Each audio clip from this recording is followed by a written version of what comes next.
Hello, everyone. Good afternoon. you can see I don't have my books behind me. I'm doing some traveling and teaching, and grateful to be able to teach this class wherever I am. So happy to see familiar faces. I feel a little bit back home. I want to start with the thing that I think is at the forefront of a lot of people's consciousness today. It's certainly mine, which is the murder of 19 children and their teachers in Texas, and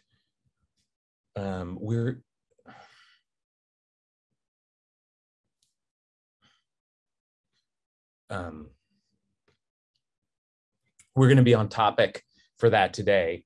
We're going to talk about things that are relevant to that today, but also, and I want us to, and I want us to do that intentionally and deliberately, and I really do believe,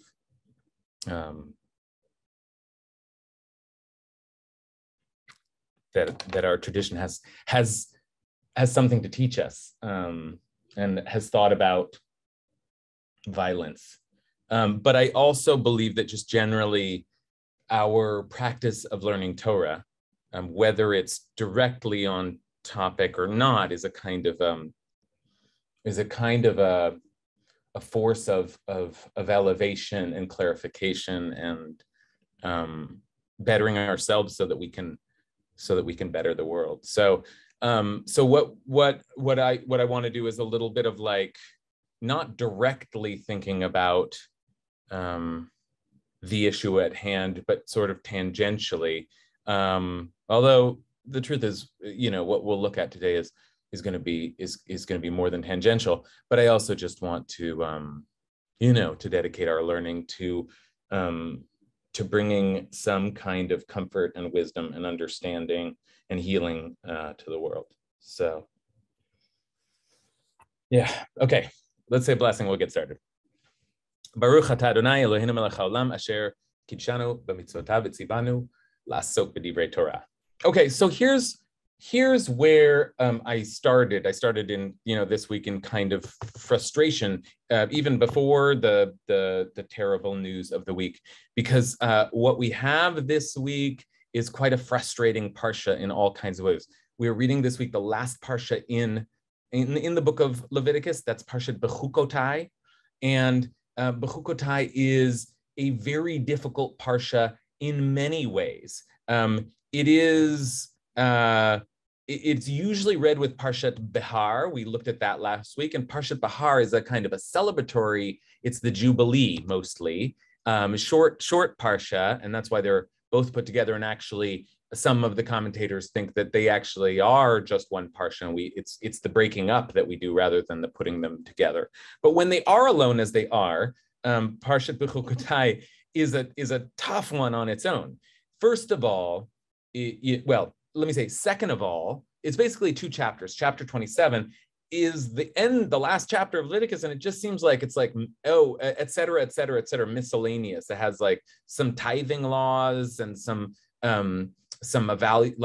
monetary evaluation, like stuff that's doesn't feel like, this is how we wrap up the priestly book.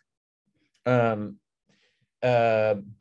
it's chapter 26 that is really unsettling. And chapter 26 is not miscellaneous. It's a very focused chapter, but the focus is searing. It is what's known as the tochacha, which means the rebuke, the great rebuke. There are a couple of sections in the Torah that have this heavy list of curses, but this is the main tochacha, and the harshest one, in part because it comes straight from God. And chapter 26 starts with a few little blessings.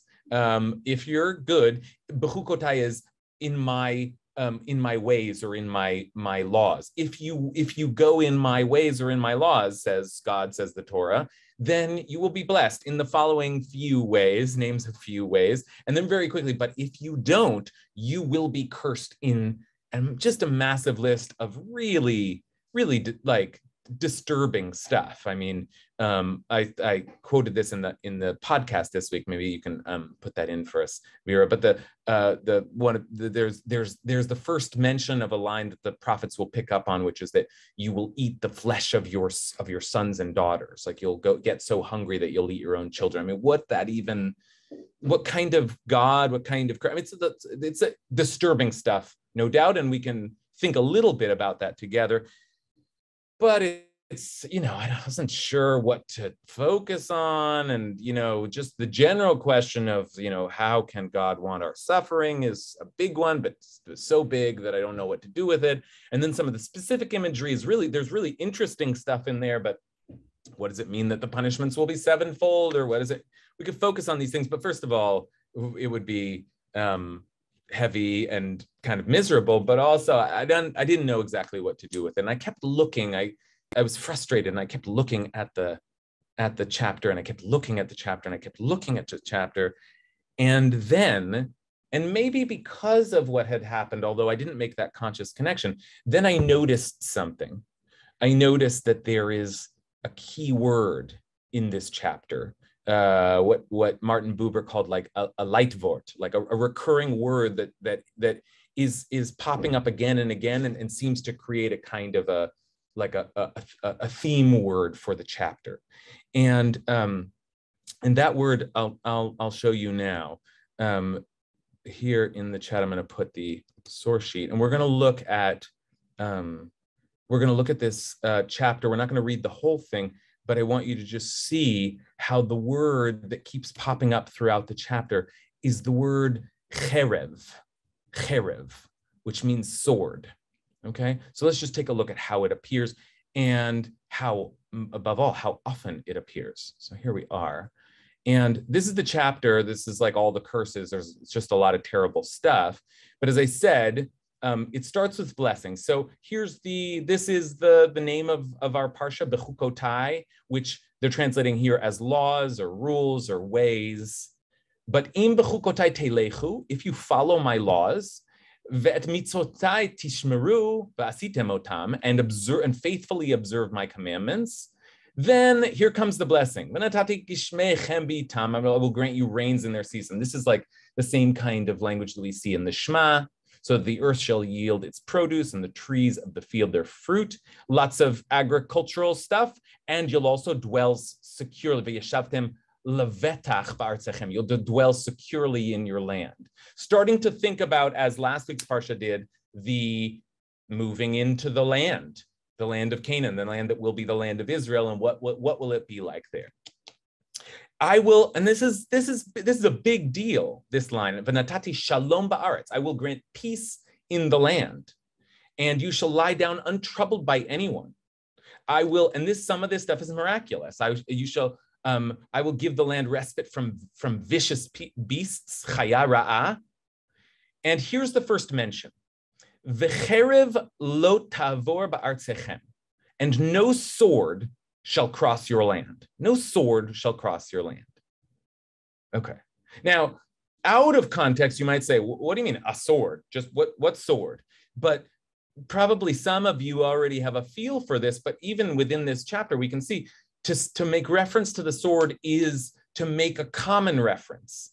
And the sword means more the sword in biblical language, and then in rabbinic language is a word that recurs throughout and means more than just a sword. And it means, well, we'll soon see, but it is a symbol for violence and for destruction by attackers. Okay, so we'll flesh this out a little bit more, but it isn't just there'll be no like actual sword. It isn't just an obscure reference, but one that we've seen already. We'll look at some of the other places, but for now, just a literary gaze at this chapter. Let's just take a look for a second at how many times this word appears, because once you see it, it's quite striking. And I went and looked it up, and it is indeed, there's no other chapter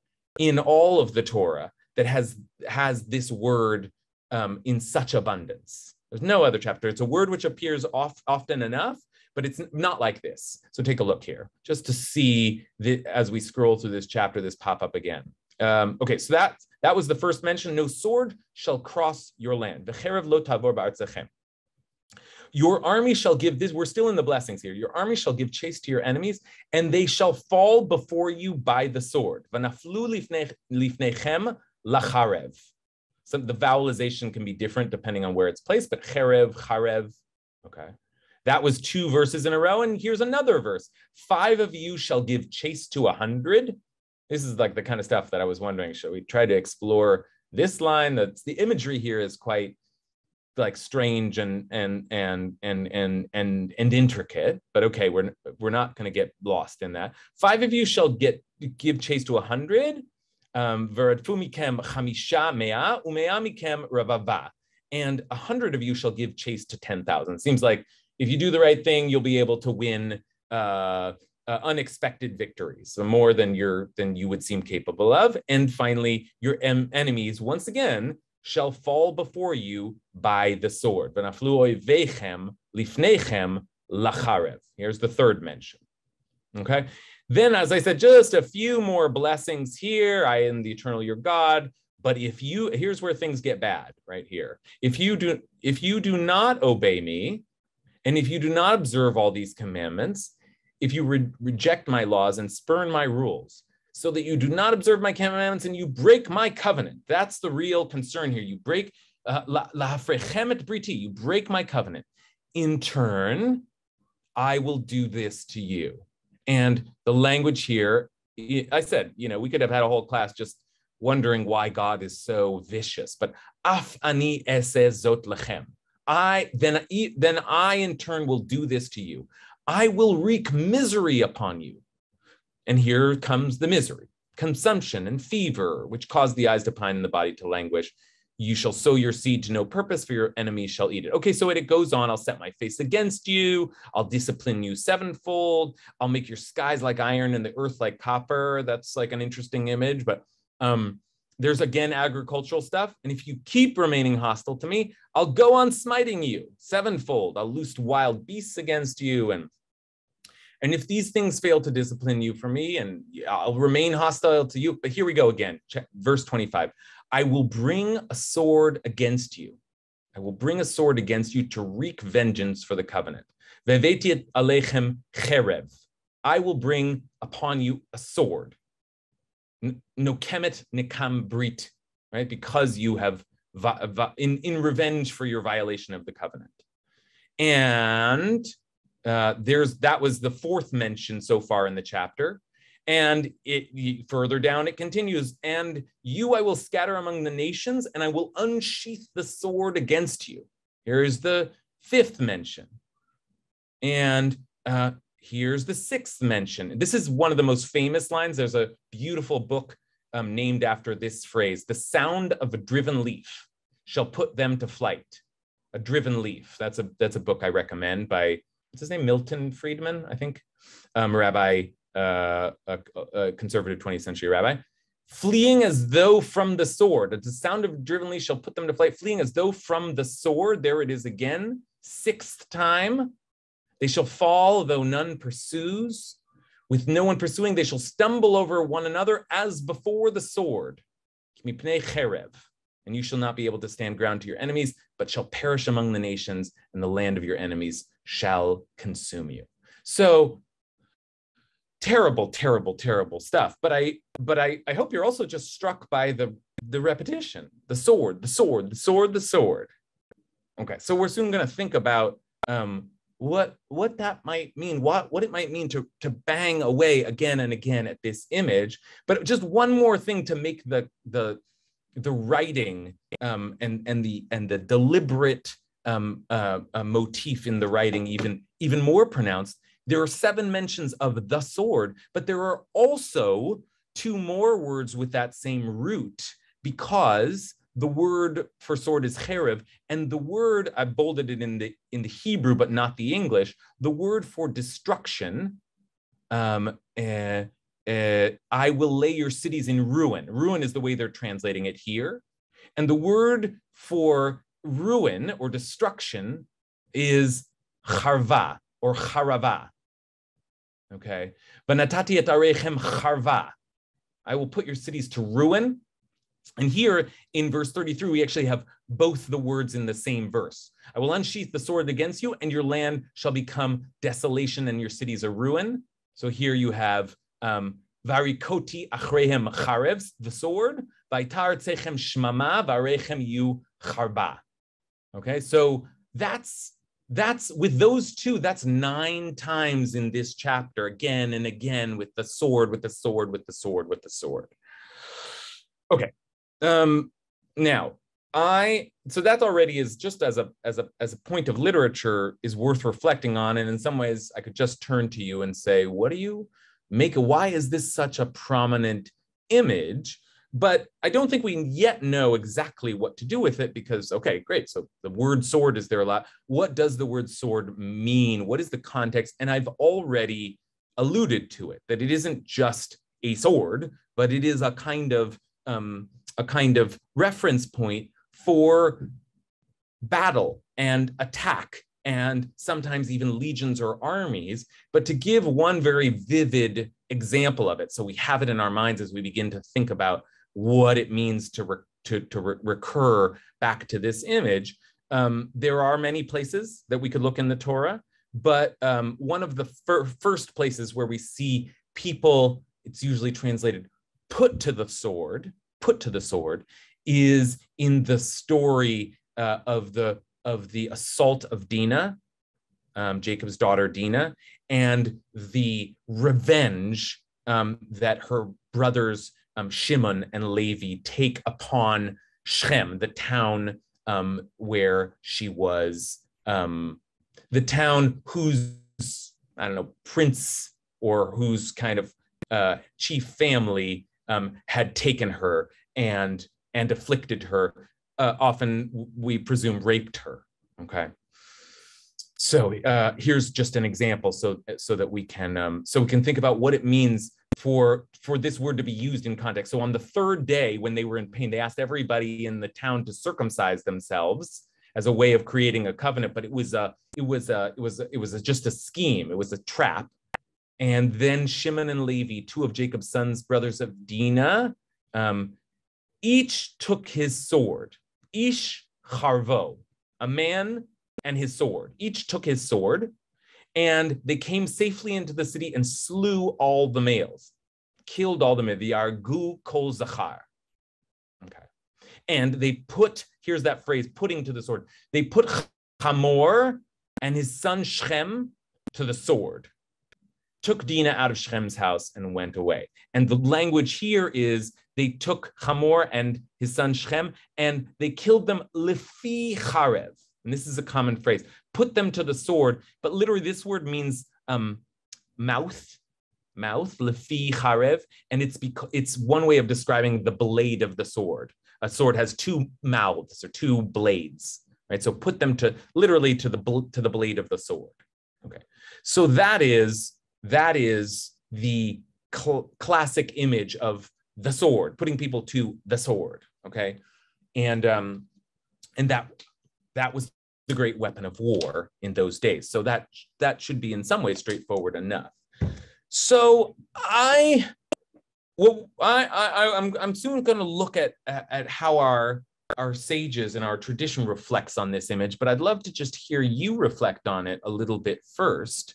What do you see here as we moved through that chapter and heard those repeated references to the sword which your enemies might fall upon, or the sword which you might fall upon, the sword which might be removed from your land, or the sword which might be brought back into your land? Okay, so let's start just with the interpreters in this group. So Leah, Matsui. Yeah, I think you gave us a great hint when you said the weapon, the tremendous weapon of war. I think we have 2 kinds of swords going on here.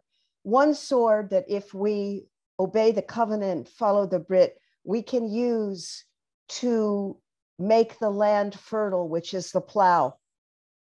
And you don't follow the rules. You don't turn We have that in Isaiah, turn our swords into plowshares for the great peace.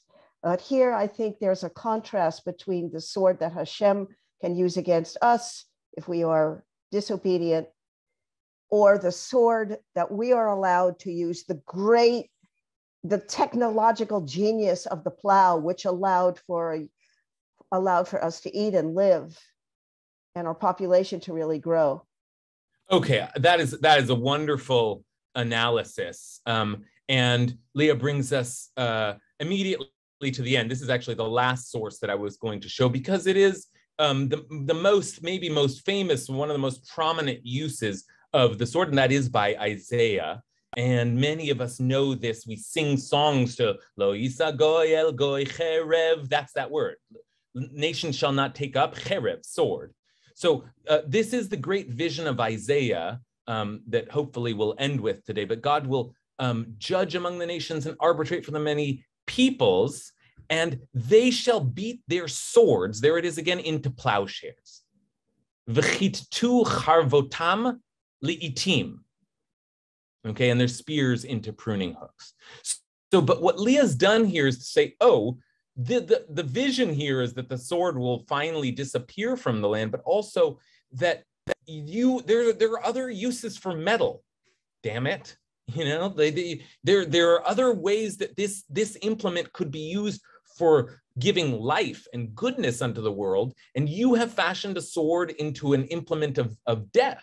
So the vision for the future is use that, reforge that sword. But why I like this so much as a piece of analysis, what Leah's given us, is that she picks up on the way that the good times, the blessing, are the one in which we're using the things around us to cultivate the earth.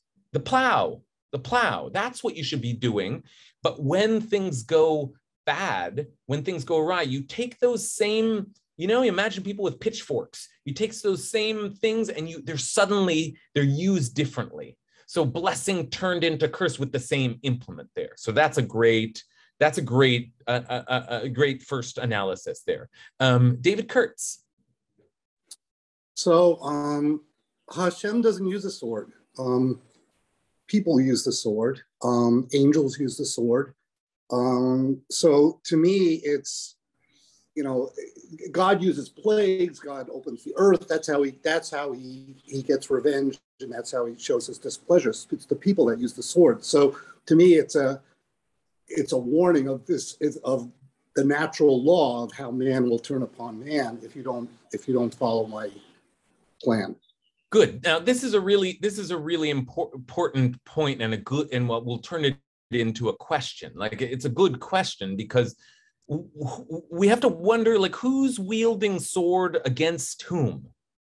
Because first of all, in the time of peace, it's not exactly peace. Your enemies are still dying. Like, the blessing is that, like, you win, right? So that may not be the ultimate vision that Isaiah wants us to get to, but in the time of peace, your enemies are falling to the sword, and who are they falling? They're falling before you. Okay, they'll fall before you. So I guess you're wielding the sword before them. You go out to battle and you just win. Okay, even though the line that is the closest to Isaiah is no sword shall cross your land. That's a good one. No sword shall cross your land. Okay, so we're heading towards some vision where there shouldn't be swords, but you're wielding swords and you're winning. And then when we get to the curses, David says rightly, God doesn't wield the sword. Angels wield swords, and people wield swords against one another. But in this case, look who's speaking, right? Verse 25 there. I will bring a sword against you. Now, David's interpretation can still work, but then David would have to understand this to mean, I will release your enemies against you. I will send them to you. And that's right. It does seem like part of what God is going to allow for is for you're scattered among the nations. There are other people, but again, the language is, and I will unsheath the sword against you, right?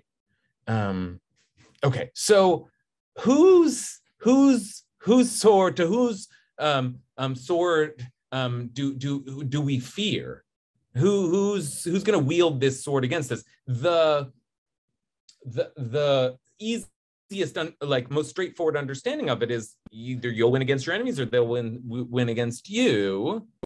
But and that's right. But the actual literal understanding of the verses is that God will wield a sword against you. So we have to wonder what the heck that might mean.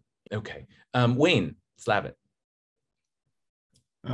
I guess if I was putting together a scrapbook of God-fearing examples, this Torah portion would be in it because it's pretty severe. And I think certainly you think of a sword is pretty much a one-way weapon. You stab someone, they're dead. They're most likely, especially back then, they didn't have urgent care, they didn't have emergency rooms. You probably bled to death. So this was an example, I thought, of God injecting the fear that this Torah portion is trying to do, and to say, and if you commit these sins, if you don't worship me, then really bad things are going to happen, and it's not going to be pleasant. Yeah. Like, and in that sense, God does unleash the sword, right? Yeah. Okay, let's take a couple more thoughts here. Let's hear from Noah, and then Hal and Kathy, and then I see other hands coming up, and we'll continue to process. I want to make sure we see some other material, but I'll continue to move through. But Noah Pollack. Yeah, this sword image just laying above our heads, I'm just immediately reminded of the sword of Damocles from Greek mythology, that this sword is just staying there based on decision making, whether a good decision or bad decision, but it's just a real moral question.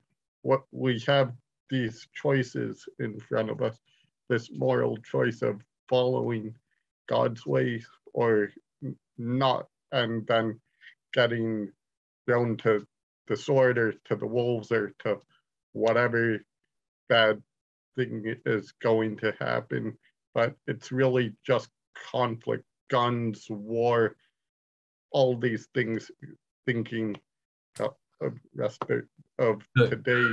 It's just all this bad things that are being laid in front of us, that we can take them for good, like a scalpel to the doctors use, that it is very similar, or to cut thread it in a sewing machine. Okay, that's really good framing that you've given us, Noah, and you begin to take us into, as I said, we're doing kind of like a sideways analysis of or reflection on the matters of the day, right? A direct analysis of this passage, but there are implications, and one of them, the Torah seems to be suggesting, is that the presence or absence of violence in the land, of weapons in the land, is a consequence of your good or bad behavior. Now, we may not like the idea of like, oh, you have to do what God says or else, like, but there's some larger framework that, like, if you live righteously, you will see the weapons pass away from the land. And if you don't, they will be everywhere. They will multiply, right? So, you know, there are 9 mentions of this word form. 3 of them are at the beginning, and one of those is an announcement that the sword will pass from the land, right? 6 of them are in that longer passage where it's just like battering at you, right? Just again and again, the sword will be there again and again. So thinking about what it means to live in such a way as to pass the sword out of the land, or to live in such a way that brings on violence. Okay, great. Hal and or Kathy? Yeah, no, I mean, what occurs to me is that the sword represents existential fear, because you have to remember, in most traditional societies, everybody didn't have access to a sword. The sword was the, either, God or the elite had the ability to wield a sword, and other people just cowered in fear about this. There was no National Sword Association advocating for the rights of everybody to have swords in ancient times. So I think, the good, as you were saying, was an absence of sword, and the punishment was falling victim to violence inflicted by the sword. But from the point of view of ordinary people, this was beyond their means, beyond their station. This was something that posed potentially an existential threat to them. Yeah, that's really interesting how, as often is the case, giving us a little historical perspective. And I want to say that Hal is, on the one hand, absolutely right that the image of the sword in the Torah certainly is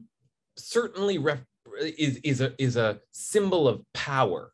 It represents, armies put people to the sword, and like great warriors carry a sword. It isn't a common, everybody's walking around with the sword. And yet the Shimon and Levi story remind us that, there are, this would be a counterexample to what Hal just said, that there are ways of just you take a sword and you just run into a village and just slaughter people, right? So there's that fear as well. And I guess I wonder also then if part of the move away from some time of peace is a move away from a time when swords are wielded by armies and rulers to just sort of swords everywhere, swords, just people marauding one another, and you just don't know when the as Noah put it, the sword of Damocles will fall over your head. Okay, keep those hands up. I will come back to them, and I think we're just going to see more and more reflections on this. But I want to start to bring in our commentators for today, our interpreters today. The most interesting and profound reflections I found in the earliest sources. That is, in what we call Chazal, the Chachmenu Zichronom Livracha, our sages, the sages responsible for writing the Talmud, or for speaking the Talmud, which was written down, and the Midrash, and the earlier, before even the Middle Ages, like the first, second centuries on through the 8th and 9th centuries. And in particular, we're going to look at the Mishnah, which I'll explain in a second. But before we do, let's look at a piece of late Midrash, just because it speaks directly. This is an actual commentary on our passage on chapter 26 of the book of Leviticus, and a kind of just an opportunity to see how our sages answered the same question that we're trying to answer. What's the meaning of the sword imagery in this passage? And it's a beautiful piece from Tana Devei Eliyahu, which is a fairly late, as I said, midrash, fairly late collection of rabbinic teachings. And this piece, which, another time we could look at in its entirety, it imagines all of the consequences that come from not following the 10 commandments. So it goes through, if you don't follow, I am the Lord your God. If you don't follow, don't worship other gods. If you don't follow, don't take my name in vain. And then when it gets to the 6th commandment here, check this out. This is how our sages used the chapter we just read. If you fulfill the commandment of thou shalt not kill, lo tirtzach, then no sword shall cross your land. That line early on, that was the good line. If you live by thou shalt not kill, then no sword shall cross your land. If, however, you transgress the commandment, then cite the other part of the chapter. Then I will unsheath the sword against you. Harikoti achrechem cherev. So, okay, so there's a little, this is like a first pass here from our sages on how do I understand these curses? If you live by thou shalt not kill. Now, what does that mean? To fulfill and live is like, I haven't killed anyone yet, so great. I guess I lived by that. But like, what do you think that means? If you practice the principle of thou shalt not kill, then you'll be free of swords. And if you don't, then they will pervade the land. Right? Okay, so I'm going to turn to I want to, like, when I do this, where I ask a new question, I want to give permission to people with their hands up to answer the old question. But we're now also reflecting on the connection between one of the 10 commandments, thou shalt not kill, and the sword as a consequence for that, or the sword as a reward or consequence for that. So let's turn now to Rabbi Zaki. Thank you. I've been seeing the sword as tongue and speech, and how speech can kill. You're also in eye vision, distance with whoever you're speaking to. Just like with a sword, you're close to the person you might be jabbing.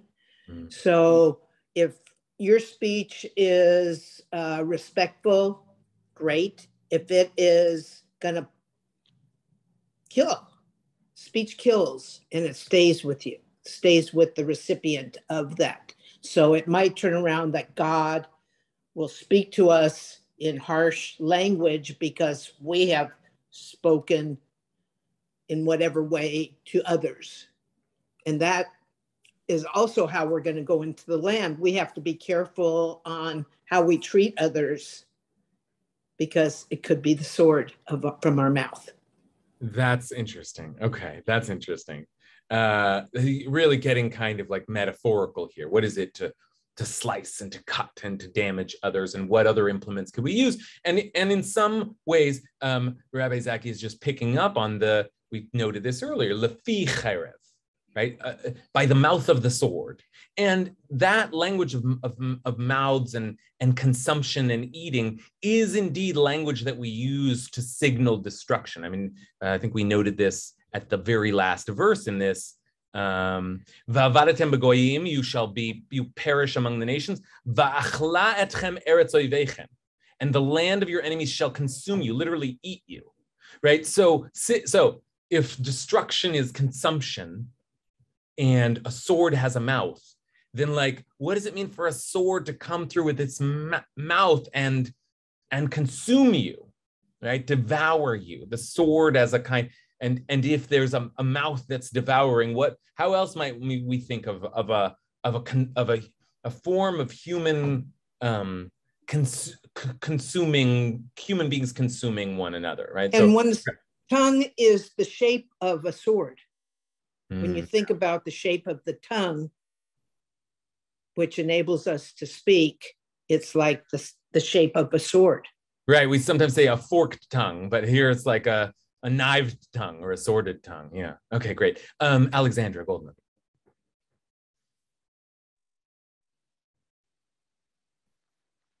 In some, I was taught that in Kabbalah, or in some Kabbalah, that the sword is often a symbol of personal transformation and of rebirth through that infliction of the death of the sword, the rebirth, the transformation that then comes.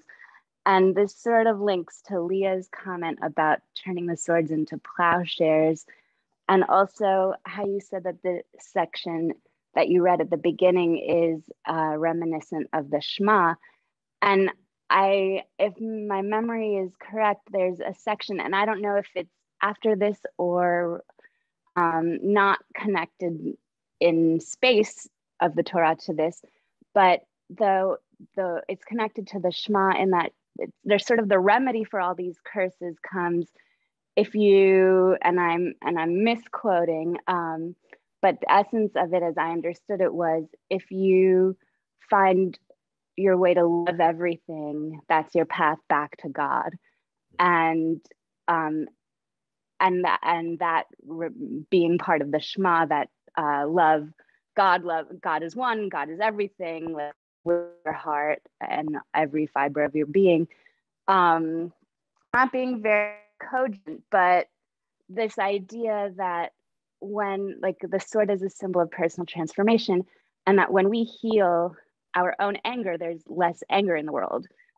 My friend said that to me the other day. I thought it was very beautiful and poignant, like that this is, so one way to look at this is as a symbol of a path to personal transformation, a path back to God, a sort of a map as to how to deal with the struggle and the strife is to transform it into, use that sword to transform ourselves into more loving beings, Okay, to regain great. our connection with God. So a lot of folks, these last two comments, both picking up on human behavior, right? Which is Alexandra's right to locate this sword imagery in a very very explicit discussion. The point of, we call this section the tochacha, the rebuke, which, by the way, rebuke also is something that comes from the mouth. Right? So from God's mouth to ours. The point of the rebuke is to say, be good people and act in accordance with these principles, or else. And so when you have fallen, when you have gotten to a place where you've brought the sword into the land, Alexandra says, then the message must be, you must go back, you must start retransforming. Like, you have to get back to that place where you are acting in accordance with these principles of these divine principles of justice, in order to turn the sword, right? To flip the sword, to get back to the image of the sword departing from the land, or, I must admit, or your sword winning and not theirs. But like, a lot of the reflections so far have been rooting the sword imagery embedding it in the chapter, which imagines that the sword comes from all kinds of your own bad behavior, and then the sword pops up. And just to begin a little bit to speak out explicitly what I've been thinking about all week, what bad behaviors, what mistakes, what principles have we ceased to follow in this land that has allowed the sword, that has allowed the weapon, that has allowed, like, the implement of war to be so present in the land? What is it that we have failed to do? And I certainly, anyway, okay, I'm not gonna launch into a sermon right here. Okay, let's press a little bit forward. We have now 15 minutes, and I want to see a couple of really key sources that we just saw. One, the first rabbinic reflection on this passage, which is to say, "Thou shalt not kill." And I still haven't, we still haven't fully processed that. But what does it mean to say, if you don't follow the commandment of "Thou shalt not kill," there will be swords everywhere, right? So that idea of, like, what it is that brings about the sword. Okay, so both of these Mishnayot are reflecting on that, on how the sword comes about. And I say Mishnayot. So the Mishnah is the earliest layer of rabbinic teaching. It is put together in the second century, and it's it's striking then that you find reflections on cherev, on the sword, again and again, in not just like here and there in the Talmud, this vast corpus of rabbinic discussion, but in the Mishnah itself, in the code of the Mishnah. And the first place that I want to take us is to a place that I became intimately familiar with at the beginning of the pandemic, which is the Mishnah in Ta'anit, which is a Mishnah that discusses when we fast and call out. Ta'anit means fast. When do we fast and call out to God? For what great crises do we call out to God? The main one, the one that it starts with, is the need for rain. Like we might be fasting in order to bring down the rains. But then in the third chapter, we start talking about other reasons why we might call for a public fast. And the reason that I spent so much time with it a few years ago is because dever, a plague, is one of those. When there is a great sickness in the land, they shut down the shops. I mean, it was very striking at the beginning of COVID. I would encourage you to go look at Mishnah Tani chapter 3. They close down the shops, and notably, they sound the alarm. Matri'in. It's like the same language of truah, like sounding the shofar blast. There's a plague in the land. Okay, so the Mishnah goes on to ask, for what else do we sound the alarm? And there are various categories for sounding the alarm. But one of them in the fifth Mishnah here includes the cherev. So take a look. For the following calamities, al elu matri'in b'chol makom, they sound the alarm in every place. Most of these are agricultural. For blight and mildew, these are all kind of like attempts at translation, but shidapon and yerakon. And that's seemingly the drying up of crops and the overwatering of crops, right? Or something like that. Too much moisture, not enough moisture. So agricultural reasons, and that's not surprising because it's rain that we were praying for after all. For locusts and other swarms of insects, also not surprising, right? The crops are being eaten up by locusts, so sound the alarm. For dangerous beasts, chayara, and that we saw dangerous beasts actually in our chapter, right? That God would loose dangerous beasts upon the land. This is both an agricultural concern, but more just like the rabbis worry about lions, roaming around the land, right? Or other wild beasts. This was actually one of the plagues, right? It was the release of wild, plagues in Egypt. Okay, and for the sword. And we now have a sense of what that might mean. What does it mean that the sword is coming into your land, that people are being put to the sword, that the attack of the sword, of some invasion, right? But here's the part that I want us to think about for a minute. Why is the alarm sounded? Why are these such catastrophes? Matri'im aleha, and the alarm is sounded because these are calamities that spread. Shehi makah mehalechet. They're calamities that spread. The problem with these things is that they are big problems, but also because we worry that these crop diseases, this like infiltration of anything from locusts to lions, it spreads. Right? So, what does it mean to think of the sword as something that it's a calamity that spreads throughout the land? Okay. Let's turn to Agnes, who just raised her hand directly to this question. So I think I'll start there, and then I'll circle back to folks who have had their hands up.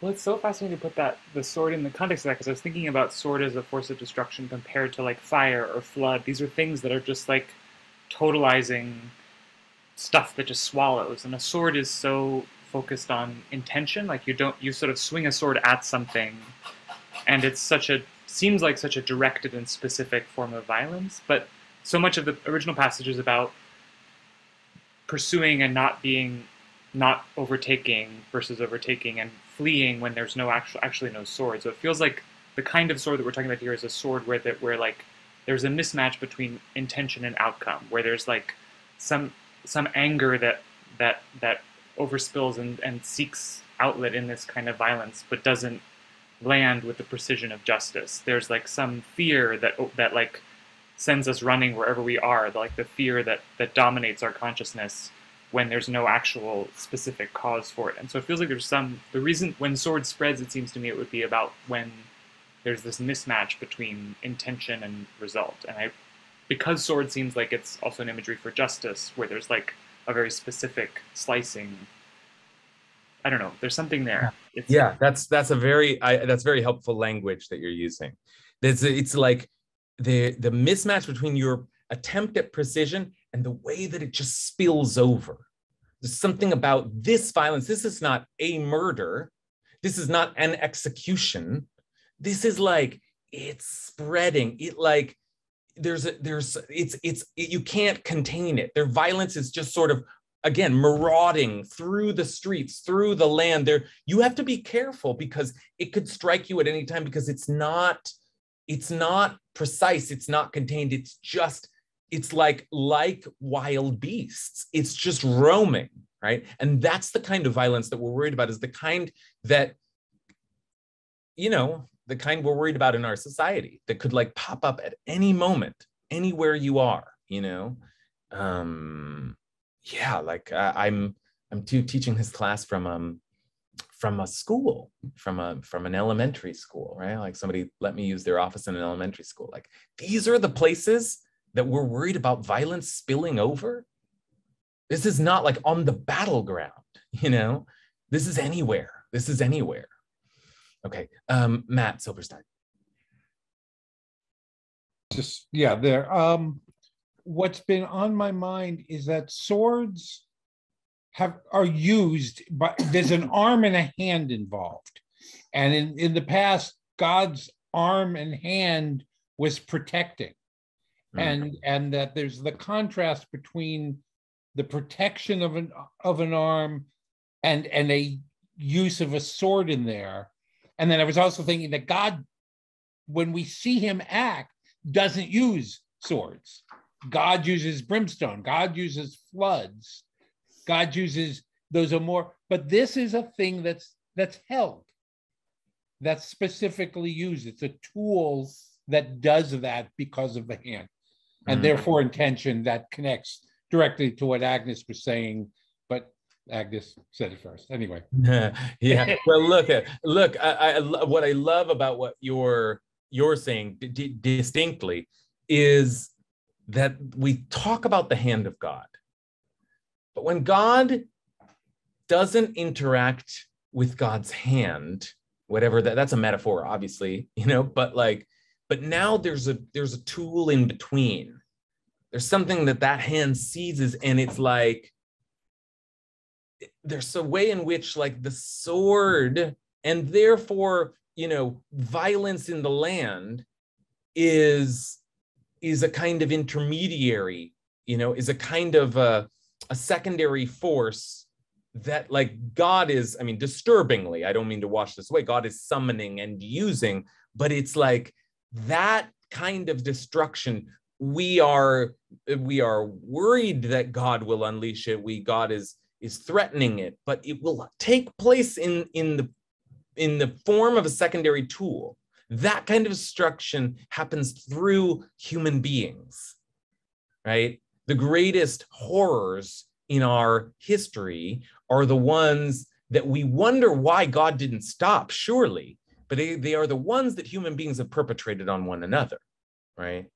Like the hurricane might be the hand of God, but the violence in the land is the sword, right? The sword of God, and maybe God's behind it somehow, and maybe God, these are disturbing theological questions, but there's a step in between. Okay, I just have a few minutes left, and I hope to eventually reach Payam and Ariella, but I want to introduce one more image, and this one, also from the Mishnah, is a bit of a twist on the why. Why does the sword come into the land? Just talking about how the sword comes into the land, and what it is about our behavior that might cause this, or when we say that, if you don't fulfill the mitzvah of thou shalt not kill, lo tirtzach, then the sword comes in. Well, that makes sense. But this one, this take on it is not so intuitive. And it comes from, it's the Mishnah again, but this Mishnah is Pirkei Avot. And actually we study Pirkei Avot during this time between Passover and Shavuot. And actually this is this week's chapter 5. So fortuitous. But the Mishnah mentions again the sword and asks the question, what brings the sword into the land? And I think you'd be surprised given what we've been saying before. So the Mishnah starts by asking, 7 punishments come into the world for 7 categories of transgression. Like, what is it that might cause a famine? Well, when some give tithes and others do not give tithes, a famine from drought comes. Some go hungry and others are satisfied. So there's a kind of like relationship. If you're not tithing, then that's going to affect agriculture and feeding other people, right? Let's see. Pestilence comes into the world for sins punishable by death according to the Torah. And for the neglect of the law regarding the fruits of the sabbatical year. So again, you're not attending to the land, so there's like a lot of land-based focus. We've seen that before. But the sword, cherev, and it's a funny phrase. If we hadn't been studying for an hour, it would seem like an odd phrase. Cherev balo olam, the sword comes into the world. So why does the sword come into the world? And the Mishnah says the sword comes into the world al inui hadin, for the delay of judgment. The delay of judgment or justice or adjudicating or rendering the law, the delay of judgment. And for the perversion of judgment, al ivutadin, the perversion of justice, the perversion of the law. And va'al morim batorah shelo kahalacha, and because of those who teach Torah not in accordance with the accepted law. They teach it wrong. They teach it incorrectly, not the way that it should be practiced. So all of these, the delay of justice and judgment, the perversion of justice and judgment, and the misteaching, the incorrect teaching of the law, of the Torah, that's what brings the sword into the land. Okay, so what does that mean? Why? Why is it that the perversion or the delay or the mangling of law and legal adjudication and justice brings the sword into the land? So not fair. I'm now going to call on Payam, who's had his hand up for other thoughts, but I wonder if you can speak to some of that as well, Payam. I'm just having a hard time with a lot of this, and I find it hypocritical because God's commandment isn't "Thou shalt not kill"; it's "Thou shalt not kill in vain." And when you look at the Torah, God gives commandments of killing people, and he gets mad at the Jewish people for not killing enough of them and showing mercy. So, I mean, I don't see in the Torah, a world where God's commandment is peace. It's, as this one said, almost to use the sword, but use it in the way that God commands it. And I just find, and I have a problem. Kind of like condemning people for using the sword when there is no absence of the sword anywhere in the Torah, whether it be good or bad. Okay, this is really good. That's actually an important and useful reflection here. Payam says, wait a minute now. This Torah is not a Torah which it hasn't even caught up to Isaiah yet. It doesn't imagine that the world will be wholly free of violence. It's a Torah which has laws of war and executions, right? Is it real? But remember, we're talking about a certain kind of spreading violence. So I think Payam's perplexity is actually an answer to the question, which is maybe the idea is there will be some controlled violence in this land. There will be punishments, or there will be wars. We live in a reality where we try to contain, but there is a certain amount of even state-mandated violence. But there are ways to legislate and think about and order society around that so that it is not just a spreading catastrophe of violence. And then there is a mangling of that system, a kind of a misuse of the laws of execution or of war or of